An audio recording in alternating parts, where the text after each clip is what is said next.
अस्सलाम वालेकुम रहमतुल्लाहि वबरकातुहू। आज हम बात करेंगे 12 रबीउल अव्वल के बारे में, जिसका पुराना नाम था बाराफात। और बाराफात के मायने यही थे कि आप सल्लल्लाहु अलैहि वसल्लम की वफ़ात का दिन, जिसको चेंज करके रबीउल अव्वल कर दिया गया।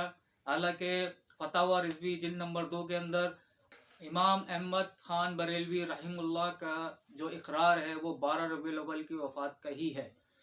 उसके बावजूद इन्होंने उसमें चेंज कर दिया और उसको जश्न ईद मिलादुन नबी कर दिया। और ये गैर शरई है और अच्छी बात नहीं है, जिसमें इस तरीके गैर शरई अमल भी किए जा रहे हैं, जिसमें नाच गाने, डीजे, डांस, यहाँ तक के जो लेडीज़ है जो मिलाद पढ़ रही हैं, मिलाद के दौरान भी उनकी बेपर्दगियाँ देखें आप, और उसमें भी डांस करती हुई दिखाई देंगी, और ये अच्छी बात नहीं है। और नबी पाक पे दुरूद और सलाम भेजने की जगह वो ये अमल कर रहे हैं, और ये बिल्कुल गैर शरई अमल है, नाजायज़ है। और हालांकि देखना चाहिए कि अगर ये दिन खुशी का है तो इसमें खुशी का मतलब ये नहीं है कि बिल्कुल ही ओवर हो जाओ। ओवर होने के बाद बेपर्दगी, बालों को जो छुपाने का है वो बिल्कुल नहीं छुपाना, बिल्कुल अपने रियाकारी करना, दिखाना अपने आप को कि हम कैसे तैयार हुए हैं, एक दूसरे से पूछना, ताकि रियाकारी में तो यही होता है कि ताकि एक दूसरे को दिखाना। तो रियाकारी एक बहुत बड़ा कबीरा गुनाह है, जिसको हम छोटी मोटी बात समझ के छोड़ देते हैं और बहुत ही धड़ल्ले से शुरू कर देते हैं हर काम को।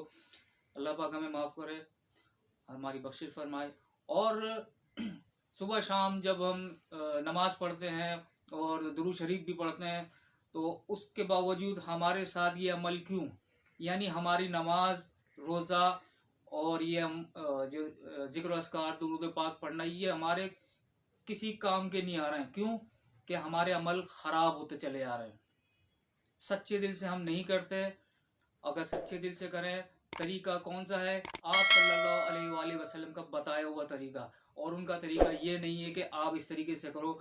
और हालांकि ये चीज़ सहाबाओं से भी साबित नहीं है, ना ताबईन ना तबा ताबईन, यहाँ तक कि 4 फ़िक़ों के इमाम जो हैं उनसे भी ये साबित नहीं है कि आप इस तरीके से करें।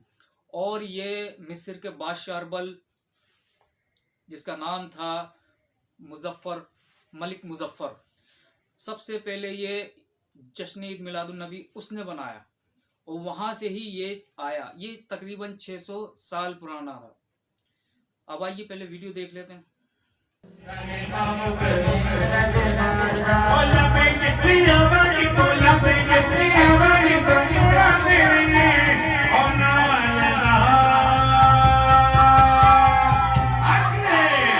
भाई धंधा है, कारोबार है, बिजनेस है।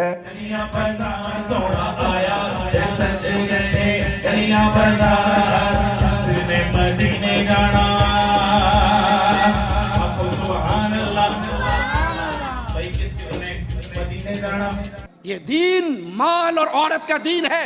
इस्लाम मोहम्मद करीम सल्लल्लाहु अलैहि वसल्लम जो देकर गए, वो इज्जत, वो गैरत का दीन है।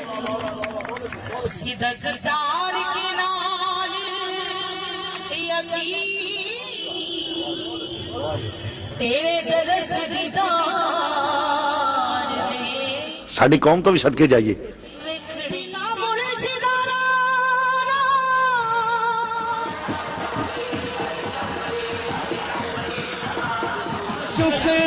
जश्न मनावा, जश्न मनावा, अल्लाह का जा रहा है सरकार की आमद, दीदार की आमद, आका की आमद, मौला की आमद। तो आपने वीडियो देखी कि किस तरीके से बेपर्दगी और बिल्कुल गैर शरई अमर। हालांकि और इस पे सबसे बड़ी बात है, अगर नाते पढ़ भी रहे हो, और नातों में क्या होता है? नात का मतलब है कि आप सल्लल्लाहु अलैहि वसल्लम की तारीफ बयान करना।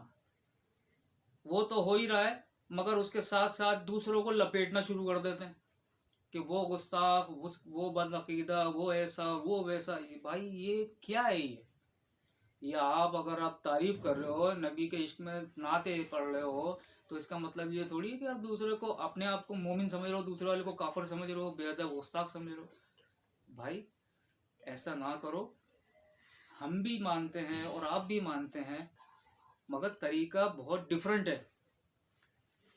नमाज पढ़ो, ज़्यादा से ज़्यादा कसरत से दुरूद पाक पढ़ो। दुरूद इब्राहिम सबसे अफजल है और बेहतरीन और मसनून दुरूद यही है। और अपने गुनाहों की बख्शिश करो। अपने जो सगीरा कबीरा गुनाह है उनके अल्लाह पाक से उससे माफ़ी मांगो। और अपनी औलादों की अच्छी और सही तरबियत करो। पर्दे का एहतमाम करो। ये थोड़ी है कि शादी हाल हो या मॉल हो या किसी भी तकरीब में या मिलाद में जा रहे हैं तो तैयार होके बिल्कुल बेहतरीन तरीके से, और फिर जैसे ही मिला ख़त्म हुआ दुपट्टा फेंक भाग अपने आ गए अपने दिखाने के लिए कि हम कैसे तैयार होकर आए। ऐसा ना करें। आप उम्मत मुस्लिमा की बेहतरीन और ज़बरदस्त ख़वातीन हैं, और इससे हमें समझ लें अगर अच्छे अमल होंगे तो ही जन्नत में जाएंगे। सही बुखारी की हदीस है, आप सल्लल्लाहु अलैहि वसल्लम फरमाते हैं कि 73 फ़िरक़ों में से एक फ़िरका सिर्फ जन्नत में जाएगा, बाकी सब जहन्नम में घुड़ुप। वो एक फ़िरका ये होगा, ऐसा होगा कि आप सल्लल्लाहु अलैहि वसल्लम फरमाया कि मेरे तरीक़ों पे और मेरे सहाबों के तरीक़ों पे जो चलेगा, जैसे होगा, वही जन्नत में जाएगा, नहीं तो बिल्कुल भी नहीं। अब आप और हमें चाहिए कि अगर नबी पाक का तरीक़ा है ये तो सही है, और सहाबों का तरीक़ा है तो सही है, ठीक है, और अगर नहीं है तो अल्लाह ही हाफिज़ है। फिर अल्लाह आपको और हमें हिदायत दे और ईमान वाली ज़िंदगी अता फरमाए। आमीन। अस्सलामु अलैकुम व रहमतुल्लाह।